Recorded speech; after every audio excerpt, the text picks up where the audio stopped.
Well, good morning, Red Darians. Mayor Ken with you again this morning, and I'm here with Pamela this morning in one of the most striking bridal salons I've had the opportunity to visit here at Nova Mia this morning, which is Unit 8, and I hope I get this right, Pamela, 5779 47th Street. Did I get that right? 5579 47th Street. 5579 47th Street, and it's a place to come. As Pamela, you would say, love is in the air. Would you agree? It most certainly is. Yes, indeed. It is. You know, there could be snow in the air this morning, Red Darians, which there is. Frankly. However, the snow is temporary. Love is binding. Yes, love is permanent. Yes. And so here we are. Love is in the air here. It's a pretty cool place to be this morning. So, Pamela, why don't you take us away here? I will. Good morning.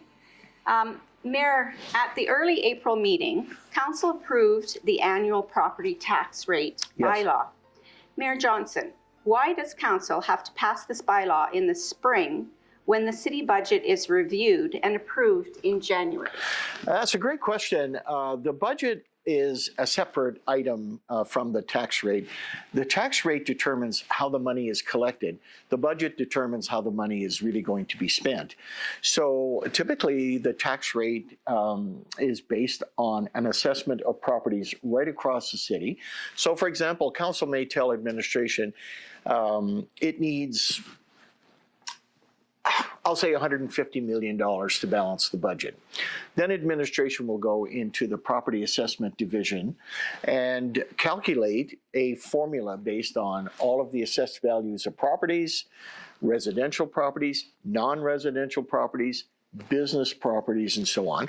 That will come back to council with a recommendation that council move the ratio. In other words, for every tax dollar collected, some of that is commercially contributed, some is residentially committed, some is non-residentially committed, and so on. All of this is to say that when we met in April, we passed the tax rate bylaw, which enables us to raise the money for the budget itself. I see. Hopefully that makes sense, Red Darians. I know it's a little complicated, and I don't blame you, for that. But if you look at it from the perspective of houses, apartment buildings, and businesses, that's really what's assessed in the city, and it's a mix of all three that go into the tax assessment bylaw. Thank you. Council also approved the Business Improvement Area Tax Rate Bylaw, which funds the Downtown Business Association. Mayor, what are these funds needed for? Well, the Downtown Business Association, Pamela, over the years has evolved to become a far more visible presence in the downtown. So if you look at the bylaw when the DBA, or Downtown Business Association, was first created, it was created for three main things: parking management in the downtown, beautification of the downtown, and promotion of the downtown. Over the years, the DBA has been involved in cleanup, for example, in the downtown, some issues around the social challenges that we find in the downtown. The DBA has been involved in that. But the three principal, tenets, if you will, pillars, if you will, as to why the Downtown Business Association exists are those three. So when the DBA comes to council, council must approve its budget, and the DBA gives council then a dollar figure based on what it intends to do that year. So this has been passed now, and typically the minimum assessment for a business in the downtown is still around the $200 mark. And for that, you do get quite a bit of promotion from the DBA, and of course the beautification, the accessibility of grants, and those kinds of things. So. Interesting. Related to this, yesterday, Council received the annual financial report. Yes. What did the findings show about the state of the city? Well, the last few years have not been kind to the city, and they haven't been kind to governments in general, nor have they been kind to businesses or whatever. So the city faced the same stresses post-pandemic as any of us would for sure, which meant over the years, Pamela, we've had to draw down more on reserves. It's sort of like your bank account, for example, to do the things that our citizens expect us to do. Our citizens still expect that level of service that they become used to, good water, electricity, clean streets, good emergency services, good transit, good recreation centers, those kinds of things. That did put a strain on our financial resources, I would argue, from 2020 onwards. This particular report shows the city is growing back out of those, what I would call, 3 very challenging years. The strain on our reserves was not as great. It was still there, but less withdrawals from the bank account, if you will, which was, very encouraging. Our debt limit reduced, which is good. Our interest payments on our debt reduced as well, which is good. Those were fundamentally good things. And as I say, our user fees, our transit services, recreation centers, those kinds of things showed increases in 2023, which means we're coming back out of where we were. In saying all that,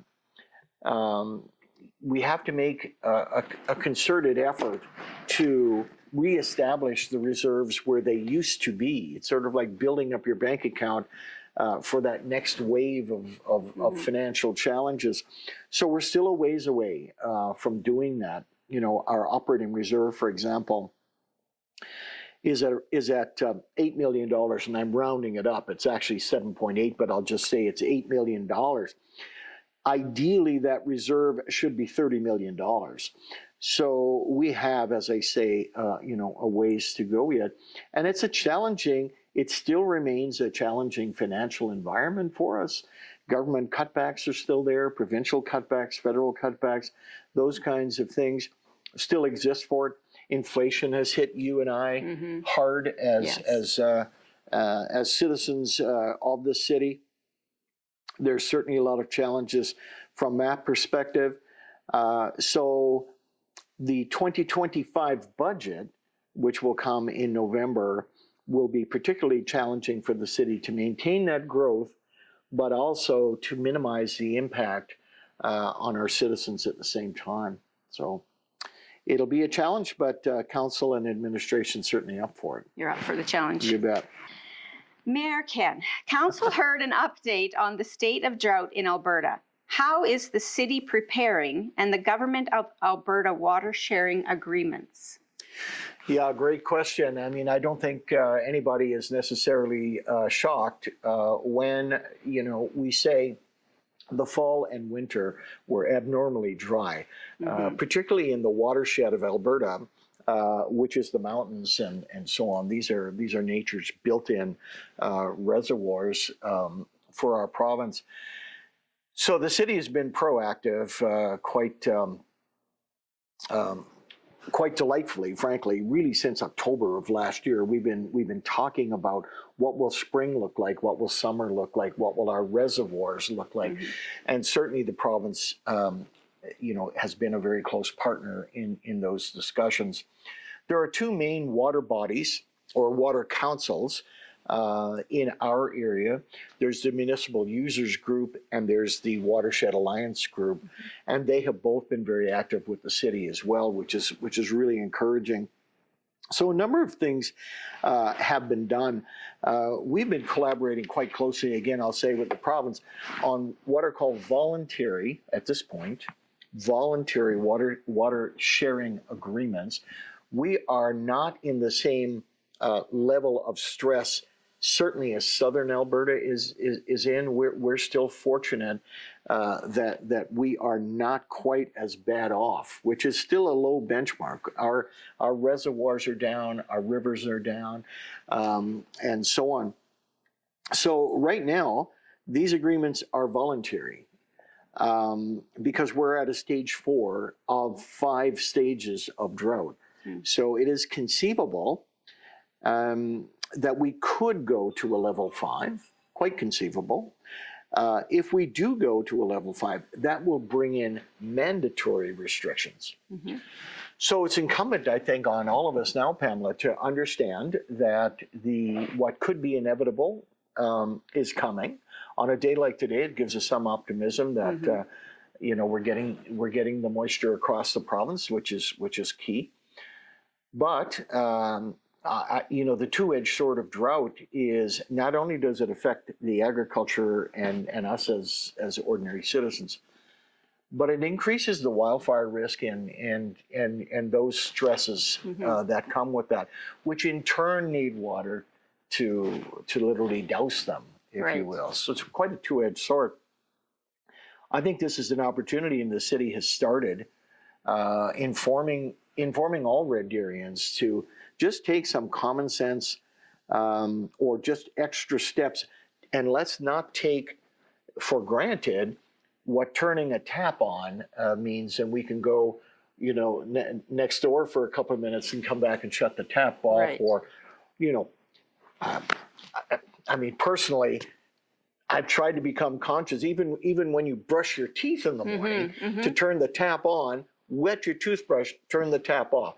Don't brush while the water is running. It's a tiny, thing. But these are the things that we need to be conscious of. Well, I know for years in school we teach the children, turn the tap off, conserve your water. Wonderful. So hopefully that's coming down the pipeline. Well, I love the word pipeline and water. They certainly go together, Pamela. And that's good instruction. I love to garden and spend time in the outdoors. So visiting some of the garden centers, around the city and asking them about drought-resistant hanging plants and so on, which now have come into the inventory of our garden centers much more. They're preparing for that. And our city's website actually has a list of drought-resistant plants that people can buy so that they don't need watering every day and so on. So I think this is an opportunity for us to really say, wow, the natural resource so vital for life and commerce and so forth is something we should not take for granted again, for sure. So. Absolutely. What does water sharing look like? Yeah, great question. Water licenses, companies have water licenses, particularly agriculture-based. Certainly in southern Alberta, irrigation is far more common than it is in central Alberta. The energy sector uses a lot of water. There are some water users here, main water users, heavy industrial and so on. Those are typical heavy water users. So when you get into water sharing agreements, it basically says, I'll take a piece of your license, if you will, because you have a little bit of excess or supply there that I could use. It isn't literally trucking water to southern Alberta, although there'd be, I suspect, there'd be diversion programs that would be there. So it's the ability, really. I liken it when this first came into our vocabulary. I liken it to carbon capture and so on, and credits for carbon capture and so on. I think that's probably where water allocation will be headed, but it's still early in the piece.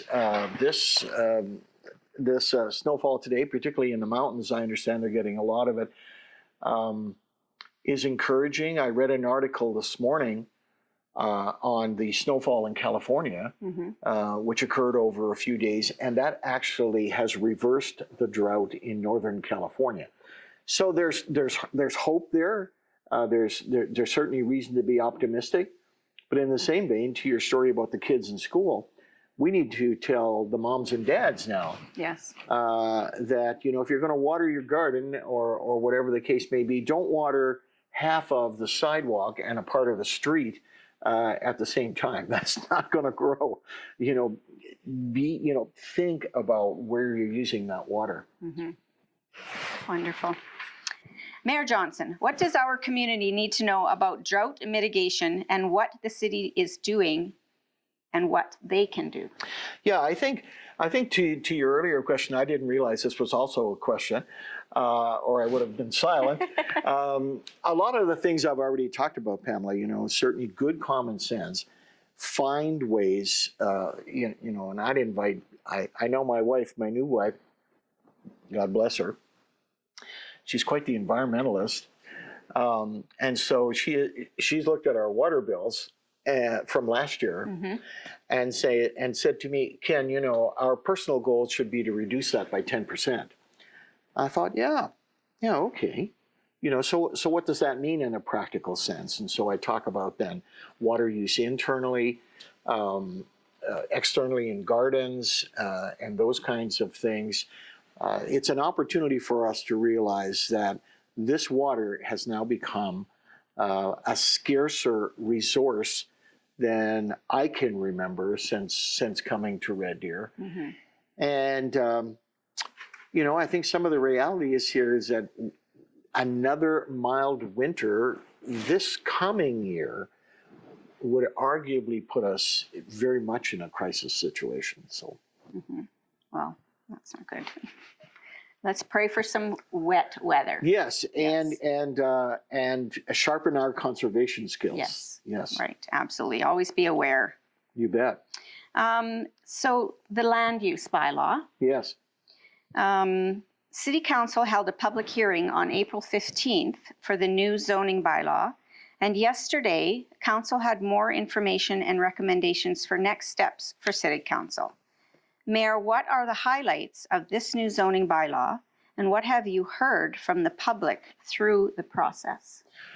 Well,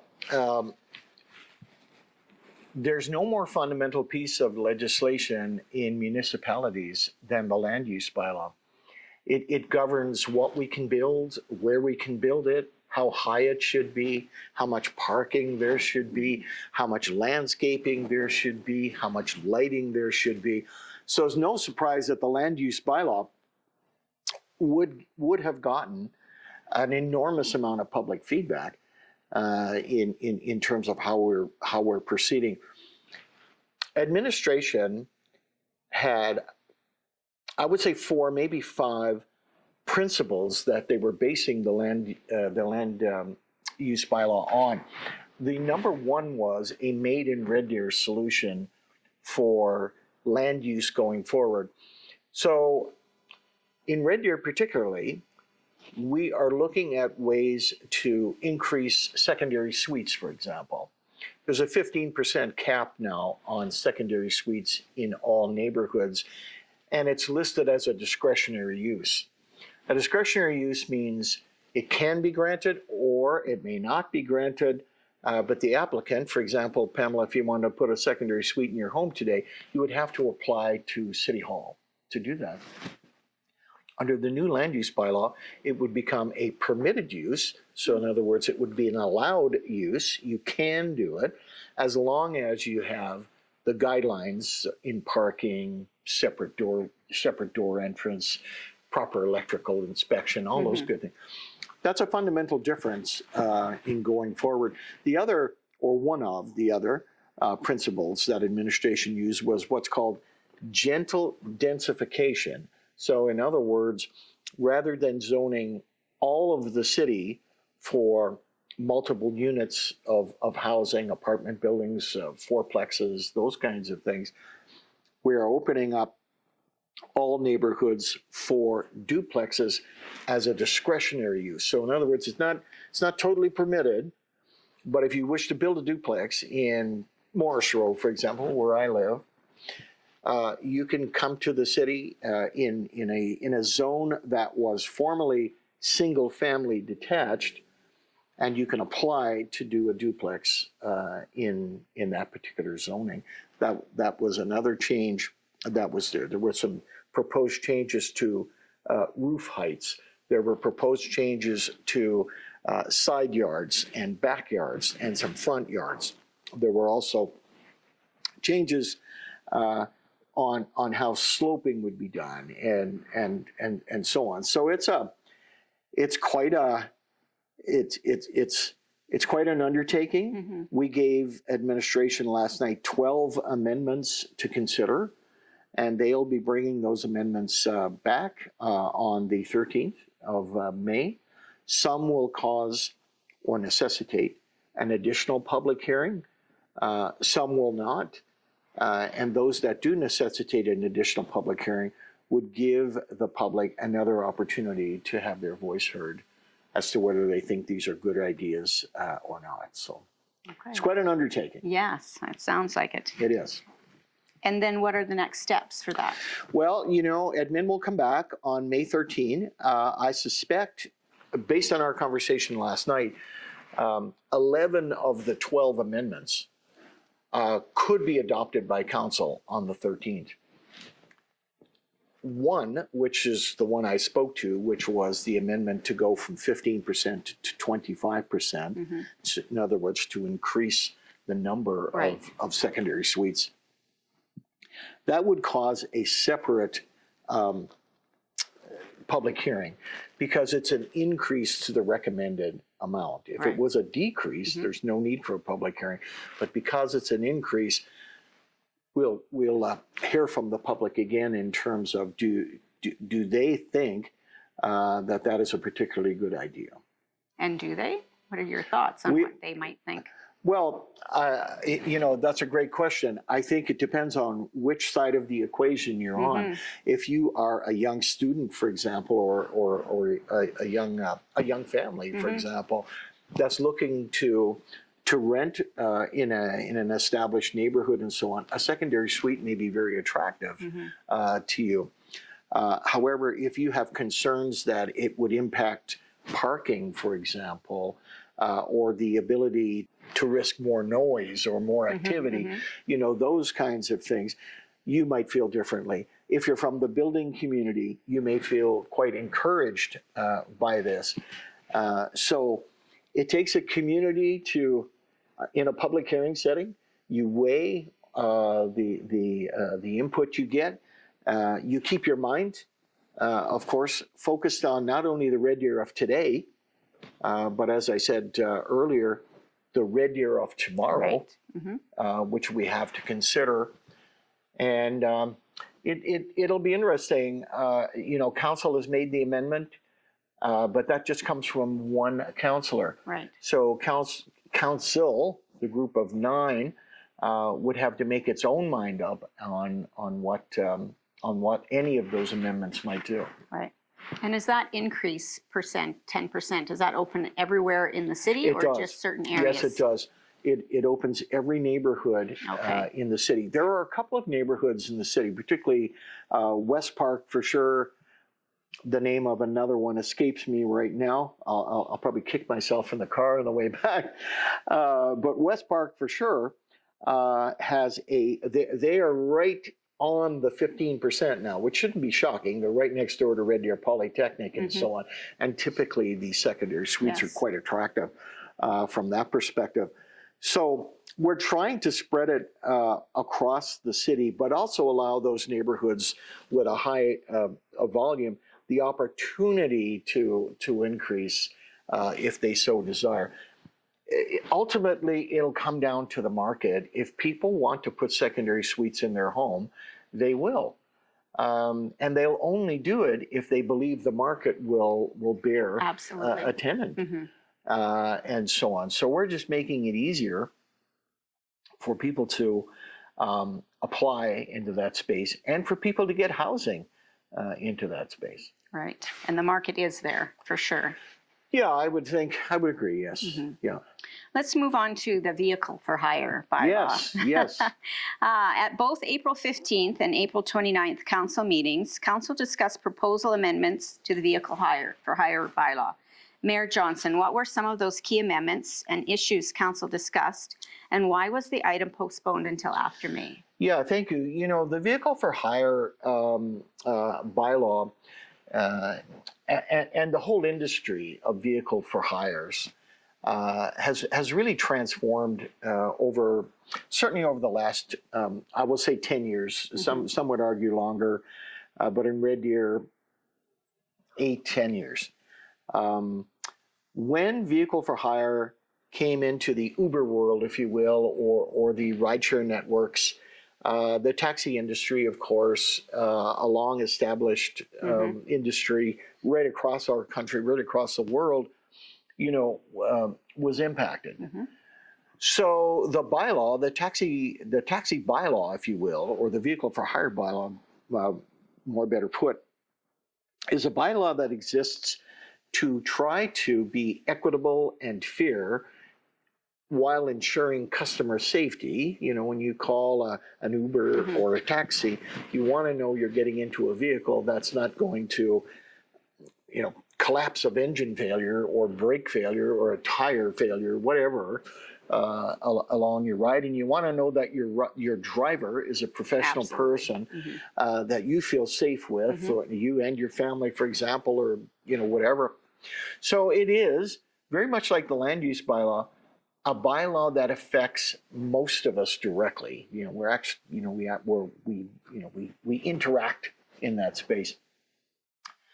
So yesterday, council considered 5 options from administration, ranging from the status quo, in other words, what we have now. So in our city right now, we have a taxi plate for every 750 people. That's our ratio. We have a plate for every 750. So we have about 140 or so plates. I'm not sure the exact thing, but it's pretty close. That's the status quo. That was, let's put it on this side of the equation. The other side of the equation is a removal of all taxi plate requirements. So in other words, let's open it up completely to anyone that wants to form a brokerage and get into the taxi business.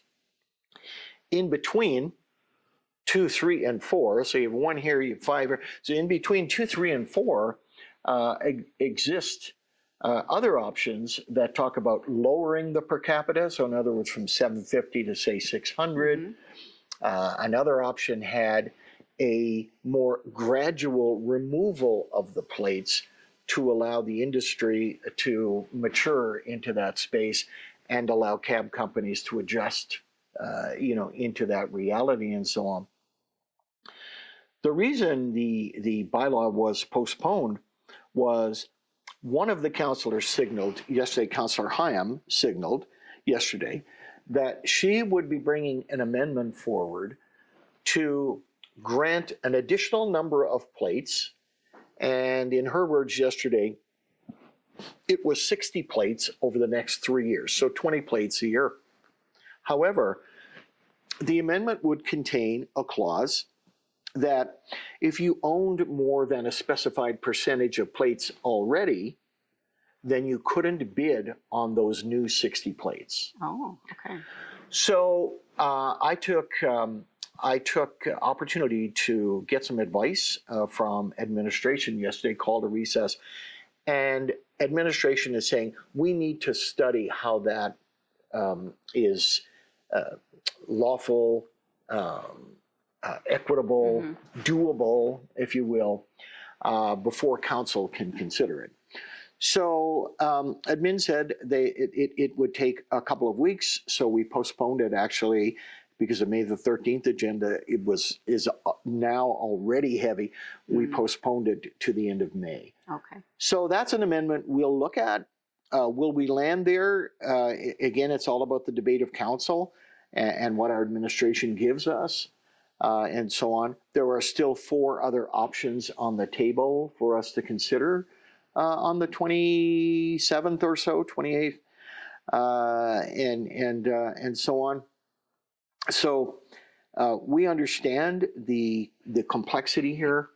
We have an industry that's existed for years and years and years and years under a bit of a supply management umbrella. The business is evolving.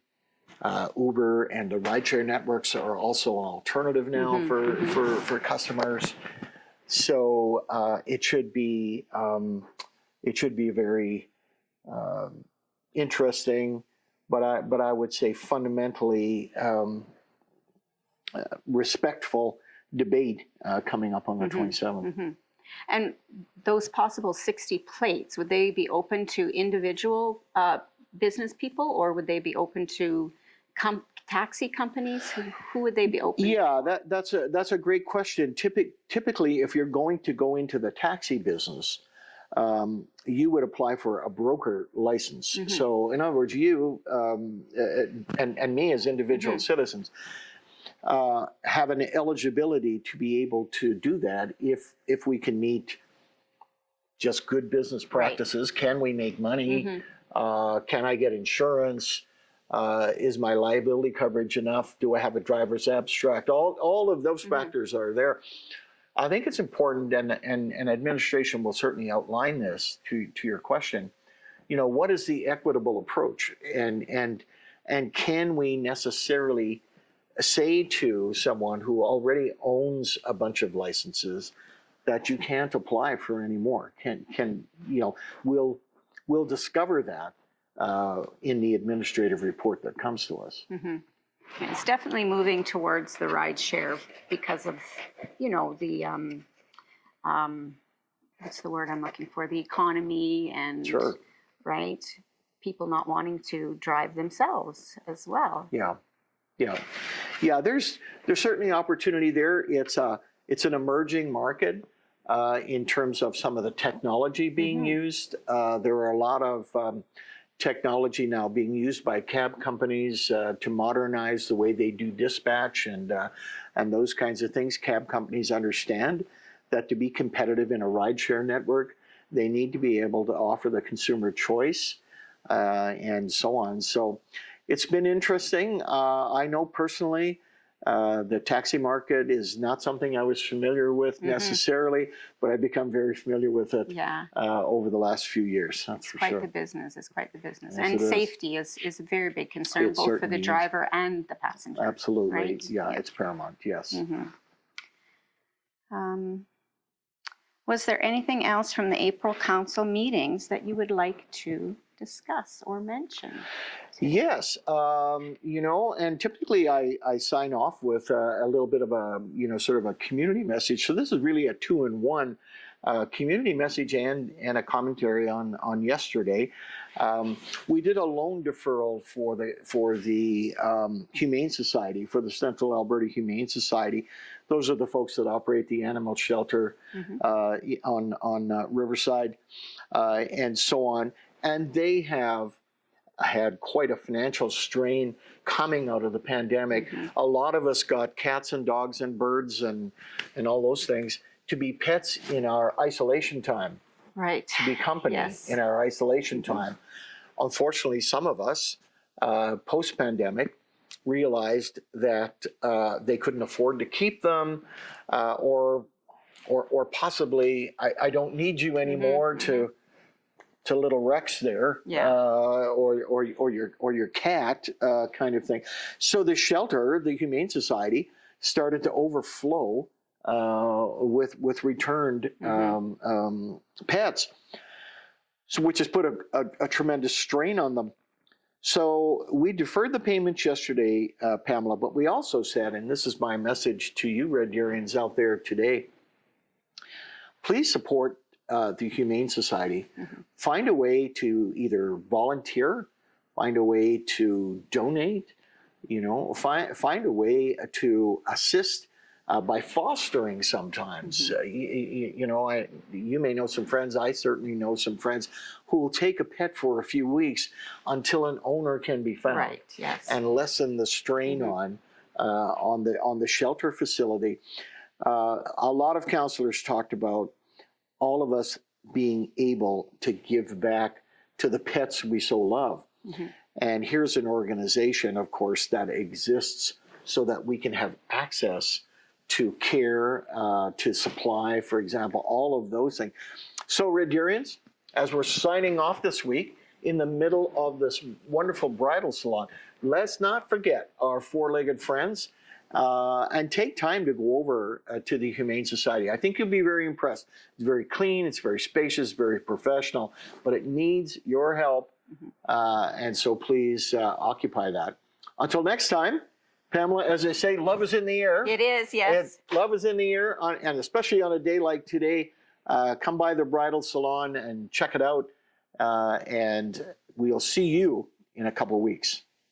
If I was to say, what would be your message for our good folks in Redruth today, what would it be? My message is that Novia Mia would love to be part of your love story.